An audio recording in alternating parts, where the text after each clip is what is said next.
ನಮಸ್ಕಾರ. ಅವನಿ designs and ಕ್ರಿಯೇಷನ್ಸ್ಗೆ ಸ್ವಾಗತ. Friends, ನಾವು ಇವತ್ತು ಉಲ್ಲನಿನ ಇನ್ನೊಂದು ವಿಡಿಯೋವನ್ನು ನೋಡೋಣ. ನಾನು ಹಿಂದಿನ ವಿಡಿಯೋದಲ್ಲಿ ನಿಮಗೆ ಉಲ್ಲನಿನ ವಿಡಿಯೋದಲ್ಲಿ ಸಿಂಗಲ್ ಕ್ರೋಶದಿಂದ ಹೇಗೆ ಶಾಲ್ ಅಥವಾ ಮಫ್ಲರ್ ಆ ರೀತಿ ಇದನ್ನು ಮಾಡಬೇಕು ಅಂತ ತೋರಿಸ್ಕೊಟ್ಟಿದ್ದೀನಿ. ಅದರಲ್ಲಿ ನೋಡಿ, ಇದೇ ಡಿಸೈನು ಹಿಂದಿನ ವಿಡಿಯೋದಲ್ಲಿ ಮಾಡಿದ್ದು. ಬಾಸ್ಕೆಟ್ ಮಾಡಲಿಕ್ಕೆ ಎಲ್ಲದಕ್ಕೂ ಕೂಡ ಇದು ತುಂಬ ಚೆನ್ನಾಗಿ ಆಗುತ್ತೆ. ಈಗ ಇದೇ ರೀತಿಯ ಇನ್ನೊಂದು ಡಿಸೈನ್ ನಾವು ಡಬಲ್ ಕ್ರೋಶೆಯನ್ನು ಯೂಸ್ ಮಾಡಿಕೊಂಡು ಇದರಲ್ಲಿ ಒಂದು ಸ್ವಲ್ಪ ಡಿಫ್ರೆಂಟಾಗಿ, ಇಲ್ಲಿ ಸಿಂಗಲ್ ಕ್ರೋಶೆ ಮೇಲೆ ಸಿಂಗಲ್ ಕ್ರೋಶೆ ಬಂದಿದೆ. ಈಗ ನಾನು ತೋರಿಸ್ತಾ ಇರೋದು ಡಬಲ್ ಕ್ರೋಶೆ. ಇದು ಒಂದು ಸ್ವಲ್ಪ ಡಿಫ್ರೆಂಟ್ ಆಗಿರೋಂಥ ಡಿಸೈನನ್ನು ನಾನು ನಿಮಗೆ ತೋರಿಸ್ತೀನಿ. ಫ್ರೆಂಡ್ಸ್, ನೀವು ಯಾರೆಲ್ಲ ನಮ್ಮ ಚಾನಲ್ಗೆ ಸಬ್ಸ್ಕ್ರೈಬ್ ಆಗಲಿಲ್ವೋ ಸಬ್ಸ್ಕ್ರೈಬ್ ಮಾಡಿ, ಪಕ್ಕದಲ್ಲಿರೋ ಬೆಲ್ ಐಕಾನ್ನ ಪ್ರೆಸ್ ಮಾಡಿ. ನಾವು ಯಾವುದೇ ಡಿಸೈನನ್ನು ಫಸ್ಟ್ ಹಾಕ್ಕೊಬೇಕು ಅಂದರೂ ಚೈನ್ ಹಾಕ್ಕೊಬೇಕು ಅಂತ ಹೇಳಿದ್ದೆ. ಚೈನ್ ಇಲ್ಲದೆ ಇರುವಂಥ ಡಿಸೈನ್ಗಳು ಇದೆ, ಡೈರೆಕ್ಟಾಗಿ ಸ್ಟಾರ್ಟ್ ಮಾಡೋವಂಥದ್ದು ಕೂಡ ಇದೆ. ನಾನು ನಿಮಗೆ ನೆಕ್ಸ್ಟ್ ತೋರಿಸ್ತೀನಿ. ಇದರಲ್ಲಿ ಫ್ಲವರ್ ಎಲ್ಲ ಮಾಡಬೇಕು ಅಂತ ಇದ್ದರೆ ನಾವು ಡೈರೆಕ್ಟಾಗಿ ಹಾಕ್ಬೋದು. ಇದಕ್ಕೆ ನಾವು ಬೇಸ್ ಏನು ಹಾಕ್ಕೊಳ್ಳೋದು ಬೇಕಾಗೋದಿಲ್ಲ. ಹಾಗೆ ಫ್ರೆಂಡ್ಸ್, ನಿಮಗೆ ಇದರಲ್ಲಿ ಬೇರೆ ಬೇರೆ ರೀತಿಯ ಫ್ಲವರ್ ಮಾಡೋದು ಮತ್ತು ಬರೀ ಫ್ಲವರಿಂದ ಹಾರ ಮಾಡೋದು ಆ ರೀತಿದೆಲ್ಲ ಬೇಕು ಅಂದರೆ ಕಾಮೆಂಟ್ ಬಾಕ್ಸಲ್ಲಿ ತಿಳಿಸಿ. ನಾನು ಚೈನ್ ಹಾಕೋದು ನಿಮಗೆ ಡೀಟೇಲ್ ಆಗಿ ವಿಡಿಯೋವನ್ನು ಮಾಡಿ ತೋರಿಸಿದ್ದೀನಿ. ನೀವು ನೋಡಿಲ್ಲ ಅಂತಂದರೆ ಪ್ಲೀಸ್ ಮಾಡಿ. ಆ ವಿಡಿಯೋ ಇನ್ನು ನೋಡ್ಕೊಂಬಂದಿಲ್ಲ ಅಂತಂದರೆ ನೋಡ್ಕೊಂಡು ಬನ್ನಿ. ಹಾಗೆ ನೀವು ಯಾವ ಊರಿಂದ ನಮ್ಮ ವಿಡಿಯೋವನ್ನು ನೋಡ್ತಾ ಇದ್ದೀರಾ ಅಂತ ಕಾಮೆಂಟ್ ಮಾಡಲಿಕ್ಕೆ ಮರಿಬೇಡಿ. ನೋಡಿ, ನಾನು ಇಲ್ಲೊಂದಿಷ್ಟು ಚೈನನ್ನು, ಅಂದರೆ ನಾನು ತುಂಬ ಅಗಲಕ್ಕೆ ಏನು ಹಾಕ್ತಾ ಇಲ್ಲ. ಏನಕ್ಕೆ ಅಂತಂದರೆ ತುಂಬ ಲೆಂತ್ ವಿಡಿಯೋ ಆಗಿಬಿಟ್ರೆ ನಿಮಗೆ ನೋಡಲಿಕ್ಕೂ ಕೂಡ ಬೇಜಾರಾಗ್ಬಿಡುತ್ತೆ. ಮೊದಲೇ ಎಲ್ಲರೂ ಕಾಮೆಂಟ್ ಮಾಡ್ತಾರೆ ಸುಮಾರು ಜನ, ಮಾತು ಕಡಿಮೆ ಮಾಡಿ ಅಂತ. ಮಾತು ಕಡಿಮೆ ಮಾಡಬೇಕು, ಹೌದು. ಮಾತು ಕಡಿಮೆ ಮಾಡಿದರೆ ಕೆಲವೊಬ್ಬರಿಗೆ ಅರ್ಥ ಆಗೋದಿಲ್ಲ. ಅಂದರೆ ಬೇಸಿಕ್ಕಿಂದ ಕಲಿತಾ ಇದ್ದವರಿಗೆ ಸ್ವಲ್ಪ ಡೀಟೇಲಾಗಿ ಬೇಕಾಗುತ್ತೆ. ಅದಕ್ಕಾಗಿ ನಾನು ಡೀಟೇಲಾಗಿ ವಿಡಿಯೋವನ್ನು ಮಾಡ್ತಾಯಿದ್ದೀನಿ. ನೀವು ಸ್ಕಿಪ್ ನೋಡ್ಕೊತಾ ಹೋಗಿ. ಆವಾಗ ನಿಮಗೆ ಸ್ವಲ್ಪ ಗೊತ್ತಿದ್ದವರಾದರೆ ನಿಮಗೆ ಬೇಗ ತಲೆಗೆ ಹೋಗುತ್ತೆ. ನೋಡಿ, ನಾವಿಲ್ಲಿ ಡಬಲ್ ಕ್ರೋಶೆ ಅಂತ ಹೇಳಿದೆ. ನಾನಿಲ್ಲಿ 3 ಚೈನನ್ನು ಬಿಟ್ಟು 3ನೇ ಚೈನಿಗೆ, ಮೂರು ಚೈನನ್ನು ಬಿಟ್ಟಲ್ಲ, 3ನೇ ಚೈನಿಗೆ ನಾನು ಕ್ರೋಶವನ್ನು ಹಾಕಿ ದಾರವನ್ನು ತೆಗೆದು 2 ಒಂದು ಮಾಡಿ ಮತ್ತೆ 2 ಒಂದು ಮಾಡ್ತೀನಿ. ನಾನು ಡಬಲ್ ಕ್ರೋಶ ಇದು ಡೀಟೇಲ್ ಆಗಿರೋ ವಿಡಿಯೋವನ್ನು ನಿಮಗೆ ಮಾಡಿ ತೋರಿಸಿದ್ದೀನಿ. ಫ್ರೆಂಡ್ಸ್, ನೀವು ನೋಡಿಲ್ಲ ಅಂತಂದರೆ ನೋಡ್ಕೊಂಬನ್ನಿ. ನಾನಿಲ್ಲಿ ಡೀಟೇಲ್ ಆಗಿ ಹೇಳ್ತಾ ಇಲ್ಲ, ಡಬಲ್ ಕ್ರೋಶವನ್ನು ಹಾಕ್ಕೊಳ್ಳಿ ಅಂತ ಮಾತ್ರ ಹೇಳ್ತಾ ಇದ್ದೀನಿ. ಈಗ ಡಬಲ್ ಕ್ರೋಶೆ ಮಾಡೋದು ಈಸಿ. ನಮಗೆ ಸ್ಯಾರಿ ಕುಚ್ಚಲ್ಲೂ ಅಷ್ಟೇ ಈ ಡಬಲ್ ಕ್ರೋಶೆ ಏನಿದೆಯಲ್ಲ ಅದು ತುಂಬ ಸ್ಟಿಚ್ಚಿಗೆ ಬೇಕಾಗುತ್ತೆ. ತುಂಬ ಸ್ಯಾರಿ ಕುಚ್ಚಲ್ಲಿ ನಾವು ಯೂಸ್ ಮಾಡೋ ತುಂಬ ಬೇಕಾಗಿರುವಂಥ ಸ್ಟಿಚ್ ಇದಾಗಿದೆ ಡಬಲ್ ಕ್ರೋಶೆ. ನಾವು ಇದನ್ನು ಹಾಕೋದು ಕಲ್ತ್ಕೊಂಡ್ಬಿಟ್ರೆ ಈಸಿಯಾಗಿ ಉಲ್ಲನ್ನು ನಾವು ಕರೆಕ್ಟಾಗಿ ಪ್ರಾಕ್ಟೀಸ್ ಮಾಡ್ಕೊಂಬಿಟ್ರೆ ಸ್ಯಾರಿ ಕುಚ್ಚನ್ನು ಕೂಡ ಈಸಿಯಾಗಿ ಕ್ರೋಶದಲ್ಲಿ ಹಾಕ್ಬೋದು. ಫ್ರೆಂಡ್ಸ್, ನಿಮಗೆ ಯಾರಿಗೆಲ್ಲ ಸ್ಯಾರಿ ಕುಚ್ಚಿಂದು ಬೇಸಿಕ್ಕಿಂದ ಬೇಕು ಅಂತ ವಿಡಿಯೋ ಅಂತ ಅನಿಸಿದರೆ ದಯಮಾಡಿ ಕಾಮೆಂಟ್ ಮಾಡಿ. ನಾನು ಅದನ್ನು ಕೂಡ ಬೇಸಿಕ್ಕಿಂದ ಸ್ಟಾರ್ಟ್ ಮಾಡ್ತೀನಿ. ನಿಮಗೆ ಯಾವ ವಿಡಿಯೋ ಬೇಕು ಅಂತ ಹೇಳಿ ಆ ವಿಡಿಯೋವನ್ನು ನಾನು ಮಾಡಿ ತೋರಿಸ್ತೀನಿ. ಫ್ರೆಂಡ್ಸ್, ನಾನೀಗ ಇಲ್ಲಿ ತುದಿವರೆಗೂ ಕೂಡ ಡಬಲ್ ಕ್ರೋಶೆಯನ್ನು ಹಾಕ್ಕೊಂಬರ್ತೀನಿ. ನೆಕ್ಸ್ಟ್ ಯಾವ ರೀತಿ ಮಾಡಬೇಕು ಅಂತ ಹೇಳ್ತೀನಿ. ಪ್ರತಿ ಚೈನಿಗೂ ಒಂದೊಂದು ಡಬಲ್ ಕ್ರೋಶೆಯನ್ನು ಹಾಕ್ಕೊಂಡು ತೊಗೊಂಡು ಬರ್ತೀನಿ. ನೋಡಿ, 1 ಲೇಯರ್ ಪೂರ್ತಿ ಡಬಲ್ ಕ್ರೋಶೆಯನ್ನು ಹಾಕಿ ಆಗಿದೆ. ಈಗ ಸೆಕೆಂಡ್ ಸ್ಟೇಜ್ ಅಥವಾ ಸೆಕೆಂಡ್ ಲೇಯರನ್ನು ಹೇಗೆ ಹಾಕಬೇಕು ಅಂತ ನೋಡೋಣ. ನಾವೀಗ ಇಲ್ಲಿ ಏನು ಮಾಡಬೇಕಪ್ಪ ಅಂತಂದರೆ ಮತ್ತೆ 2 ಚೈನನ್ನು ಹಾಕ್ಕೊಬೇಕು. ಈಗ ನಾವು ಡಬಲ್ ಕ್ರೋಶೆ ಹಾಕಬೇಕು. ಅದನ್ನು ಹೇಗೆ ಹಾಕಬೇಕು ಅಂತ ನಾನು ನಿಮ್ಗೆ ತೋರಿಸ್ತೀನಿ. ನಾರ್ಮಲ್ಲಾಗಿ ಇದು ಮಾಡ್ಕೊಳ್ಳಿ.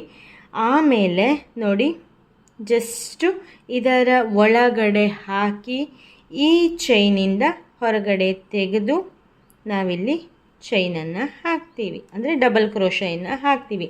ನಾನು ಡೀಟೇಲಾಗಿ ತೋರಿಸ್ತೀನಿ. ನೋಡಿ, ಕ್ರೋಶಕ್ಕೆ ದಾರವನ್ನು ಸುತ್ಕೊತೀವಿ.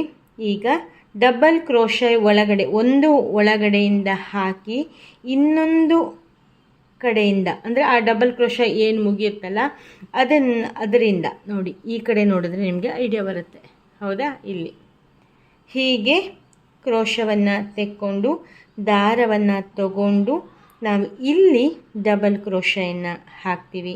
ಸ್ವಲ್ಪ ಡಿಫ್ರೆಂಟ್ ಆಗಿದೆ ಅಂತ ನಾನು ನಿಮಗೆ ಹೇಳಿದ್ದೆ. ಪ್ರತಿ ಡಬಲ್ ಕ್ರೋಶೈಗೂ ಕೂಡ ಈ ರೀತಿಯಾಗಿ ಮಾಡಬೇಕು. ಇದು ಸ್ವಲ್ಪ ಸ್ಲೋ ಆಗುತ್ತೆ, ಬಟ್ ತುಂಬ ಚೆನ್ನಾಗಿ ಕಾಣಿಸುತ್ತೆ. ಕ್ರೋಶದ ಮೇಲೆ ದಾರ ಸುತ್ಕೊತೀವಿ. ಡಬಲ್ ಕ್ರೋಶೈ ಒಳಗಡೆ ಹಾಕಿ ಹೊರಗಡೆ ಈ ಕಡೆ ಡಬಲ್ ಕ್ರೋಶೈನ ಮುಗಿದ ಮೇಲೆ ತೆಗಿತೀವಿ. ನೋಡಿ, ಇಲ್ಲಿ ಹೀಗೆ ತೆಕ್ಕೊಂಡು ಇಲ್ಲಿ ಡಬಲ್ ಕ್ರೋಶೈನ ಹಾಕ್ತೀವಿ. ಕರೆಕ್ಟಾಗಿ ಅದರ ಮಧ್ಯದಲ್ಲಿ ಹಾಕ್ತೀವಿ. ಮಧ್ಯದಲ್ಲಿ ಹಾಕಿ ಅಲ್ಲೇ ದಾರವನ್ನು ತೆಗೆದು ಡಬಲ್ ಕ್ರೋಶೆಯನ್ನು ಹಾಕ್ತೀವಿ. ನಾವು ನಾರ್ಮಲ್ಲಾಗಿ ಏನು ಮಾಡ್ತೀವಿ, ಇಲ್ಲಿ ಚೈನಿಗೆ ಹಾಕ್ತೀವಿ. ಚೈನಿನ ಮೇಲೆ ಚೈನ್ ಹಾಕಿದ್ರೆ ಹಾಗೆ ಬರುತ್ತೆ. ನೋಡಿ, ಇಲ್ಲಿ ಡಿಸೈನ್ ಡಿಫ್ರೆಂಟಾಗಿ ಬಂದಿರುತ್ತೆ. ನಾನು ಇಲ್ಲಿ ಪೂರ್ತಿ ಹಾಕಿ ತೋರಿಸ್ತೀನಿ, ನಿಮಗೆ ಅರ್ಥ ಆಯಿತು ಅಂತ ಅಂದ್ಕೊತೀನಿ. ನಾನು ಯಾವುದೇ ಚೈನಿನ ಒಳಗೆ ಕ್ರೋಶವನ್ನು ಹಾಕ್ತಿಲ್ಲ. ಈ ಹೋಲಿನ ಒಳಗಡೆ ಹಾಕಿ ಈ ಹೋಲಿಂದ ತೆಗಿತಾ ಇದ್ದೀನಿ. ನೋಡಿ, ಜಸ್ಟ್ ಹೀಗೆ. ಮತ್ತೆ ಕ್ರೋಶವನ್ನು ಒಳಗಡೆ ಹಾಕಿ ಹೀಗೆ ತೆಗಿಬೇಕು. ಹೀಗೇ ನಾನು ಇಲ್ಲಿವರೆಗೂ ಮಾಡ್ಕೊಂಡು ಬರ್ತೀನಿ. ಆಮೇಲೆ ಈ ಡಿಸೈನ್ ಯಾವ ರೀತಿಯಾಗಿ ಕಾಣಿಸ್ತಾ ಇದೆ ಅಂತ ತೋರಿಸ್ತೀನಿ. ನೋಡಿ, ನಾವೀಗ ಕೊನೆಯ ಹಂತದಲ್ಲಿ ಬಂದ್ವಿ. ನಾನು ಕೊನೆಗೆ ಬಂದ ತಕ್ಷಣ ನಿಮಗೆ ಇದನ್ನು ತೋರಿಸ್ಬೇಕಲ್ಲ ಅಂದ್ಕೊಂಡು ಬಂದೆ. ಈಗ ನಾವು ಇದರ ಒಳಗಡೆ ಹಾಕಲಿಕ್ಕೆ ನಮ್ಮ ಹತ್ರ ಇರೋದಿಲ್ಲ, ಹೌದಾ? ಇಲ್ಲಿ ನೆಕ್ಸ್ಟ್ ಇರೋದಿಲ್ಲ. ಜಸ್ಟ್ ಹಿಂಗೆ ಒಳಗಡೆ ಹಾಕಿ ಇಲ್ಲಿಂದನೇ ಹೀಗೆ ತಗೊಂಡು ಇಲ್ಲಿ ಡಬಲ್ ಕ್ರೋಶೆಯನ್ನು ಹಾಕ್ತೀವಿ. ನೋಡಿ, ಇಷ್ಟು. ಇದು ನಮಗೆ ಬ್ಯಾಕ್ ಸೈಡ್ ಆಗುತ್ತೆ ಫ್ರೆಂಡ್ಸ್. ಈಗ ಫ್ರಂಟ್ ನೋಡಿ ಈ ರೀತಿ ಆಗುತ್ತೆ. ನಾನು ಇನ್ನೊಂದು ಡಿಸೈನನ್ನು ತೋರಿಸ್ತೀನಿ, ಅಂದರೆ ಮೀನ್ಸ್ ಇನ್ನೊಂದು ಸ್ಟೆಪ್ಪನ್ನು ಹಾಕಿ ತೋರಿಸ್ತೀನಿ. ಯಾಕೆ ಅಂತಂದರೆ ಇದು ಈ ಕಡೆ ಬಂತಲ್ಲ, ಇನ್ನೊಂದು ಆ ಕಡೆ ಬರುತ್ತೆ, ಮತ್ತೊಂದು ಈ ಕಡೆ ಬರುತ್ತೆ. ನಾನು ಈಗ 2 ಲೇಯರನ್ನು ಹಾಕಿ ತೋರಿಸ್ತೀನಿ. ನಾನು ಹೇಳೋದಕ್ಕಿಂತ ಹೇಗೆ ಕಾಣಿಸುತ್ತೆ, ನಾವು ಇದೇ ರೀತಿ ಶಾಲನ್ನು ಮಾಡಿದ್ರೆ ಇಲ್ಲ ಬ್ಲ್ಯಾಂಕೆಟನ್ನು ಮಾಡಿದ್ರೆ ಹೇಗೆ ಕಾಣಿಸುತ್ತೆ ಅನ್ನೋದನ್ನು ನಾನು ನಿಮಗೆ ತೋರಿಸ್ತೀನಿ. ಈಗ ನೆಕ್ಸ್ಟು ಮತ್ತೆ ಉಲ್ಟಾ ಮಾಡಿಕೊಂಡು ಈಗ ನಾವು ಇಷ್ಟೋ ತನಕ ಏನು ಮಾಡಿದ್ವಲ್ಲ ಅದೇ ರಿಪೀಟು. ಫಸ್ಟು 2 ಚೈನನ್ನು ಹಾಕ್ಕೊತೀನಿ, ಆಮೇಲೆ ಮತ್ತೆ ವಾಪಸ್ ಇಲ್ಲಿಂದ ಸ್ಟಾರ್ಟ್ ಮಾಡ್ತೀನಿ. ಹೀಗೆ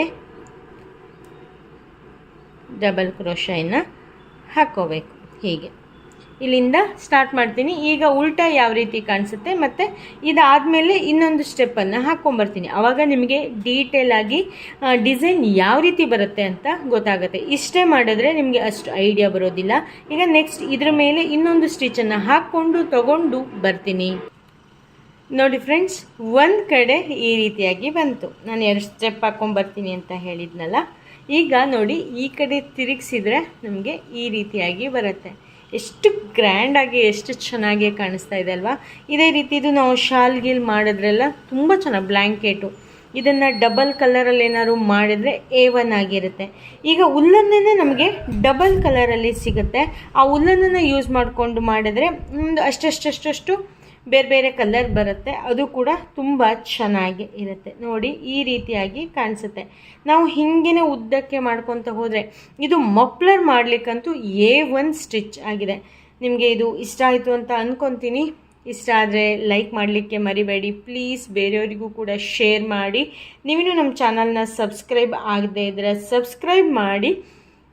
ಹಾಗೆ ಕೊನೆವರೆಗೂ ನೋಡಿದ್ದಕ್ಕೆ ತುಂಬ ಹೃದಯದ ಧನ್ಯವಾದಗಳು. ನೆಕ್ಸ್ಟ್ ಹೊಸ ವಿಡಿಯೋದೊಂದಿಗೆ ಮತ್ತೆ ಸಿಗ್ತೀನಿ. ಅಲ್ಲಿವರೆಗೂ ಕೂಡ thank you, bye, take care, ಶುಭ ದಿನ. ವಿಡಿಯೋ ನೋಡಿದ್ದಕ್ಕಾಗಿ ಧನ್ಯವಾದಗಳು. ನೆಕ್ಸ್ಟ್ ಅಪ್ಡೇಟಿಗಾಗಿ ಕಾಯ್ತಾ ಇರಿ. Thank you, bye, take care, ಶುಭ ದಿನ.